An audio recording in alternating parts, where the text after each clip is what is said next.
شروع اللہ کا نام لے کر جو بڑا مہربان نہایت رحم والا ہے۔ اے پیغمبر صلی اللہ علیہ وآلہ وسلم، لوگوں سے کہہ دو کہ میرے پاس وحی آئی ہے کہ جنوں کی ایک جماعت نے اس کتاب کو سنا تو کہنے لگے کہ ہم نے ایک عجیب قرآن سنا جو بھلائی کا رستہ بتاتا ہے، سو ہم اس پر ایمان لے آئے، اور ہم اپنے پروردگار کے ساتھ کسی کو شریک نہیں بنائیں گے، اور یہ کہ ہمارے پروردگار کی شان بہت بلند ہے، وہ نہ بیوی رکھتا ہے نہ اولاد، اور یہ کہ ہم میں سے کوئی بے وقوف اللہ کے بارے میں جھوٹ گھڑتا ہے، اور ہمارا یہ خیال تھا کہ انسان اور جن اللہ کی نسبت جھوٹ نہیں بولیں گے، اور یہ کہ بعض بنی آدم بعض جنات کی پناہ لیا کرتے تھے تو اس سے ان کی سرکشی اور بڑھ گئی تھی، اور یہ کہ ان کا بھی یہی اعتقاد تھا جس طرح تمہارا تھا کہ اللہ کسی کو نہیں زندہ کرے گا، اور یہ کہ ہم نے آسمان کو ٹٹولا تو اس کو مضبوط چوکیداروں اور انگاروں سے بھرا ہوا پایا، اور یہ کہ پہلے ہم وہاں بہت سے مقامات پر فرشتوں کی باتیں سننے کے لیے بیٹھا کرتے تھے، اب کوئی سننا چاہے تو اپنے لیے انگارہ تیار پاتا ہے، اور یہ کہ ہمیں معلوم نہیں کہ اس سے اہل زمین کے ساتھ برائی مقصود ہے یا ان کے پروردگار نے ان کی بھلائی کا ارادہ فرمایا ہے، اور یہ کہ ہم میں بعض نیک ہیں اور بعض دوسری طرح کے، ہمارے کئی طرح کے مذہب ہیں، اور یہ کہ ہم نے سمجھ لیا ہے کہ ہم زمین میں خواہ کہیں ہوں اللہ کو ہرا نہیں سکتے اور نہ بھاگ کر اس کو تھکا سکتے ہیں، اور جب ہم نے ہدایت کی کتاب سنی اس پر ایمان لے آئے، سو جو شخص اپنے پروردگار پر ایمان لاتا ہے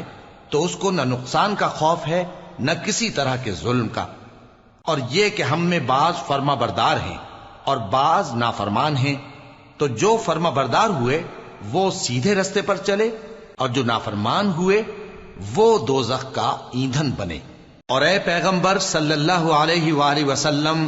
یہ بھی ان سے کہہ دو کہ اگر یہ لوگ سیدھے رستے پر رہتے تو ہم ان کے پینے کو بہت سا پانی دیتے تاکہ اس سے ان کی آزمائش کریں، اور جو شخص اپنے پروردگار کی یاد سے منہ پھیرے گا وہ اس کو سخت عذاب میں داخل کرے گا، اور یہ کہ مسجدیں خاص اللہ کی ہیں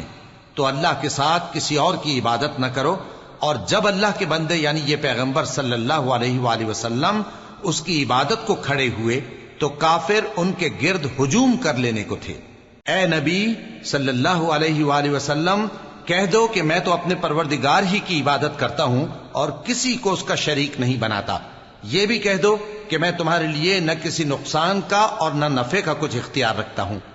یہ بھی کہہ دو کہ اللہ کے عذاب سے مجھے کوئی پناہ نہیں دے سکتا اور میں اس کے سوا کوئی جائے پناہ نہیں پاؤں گا،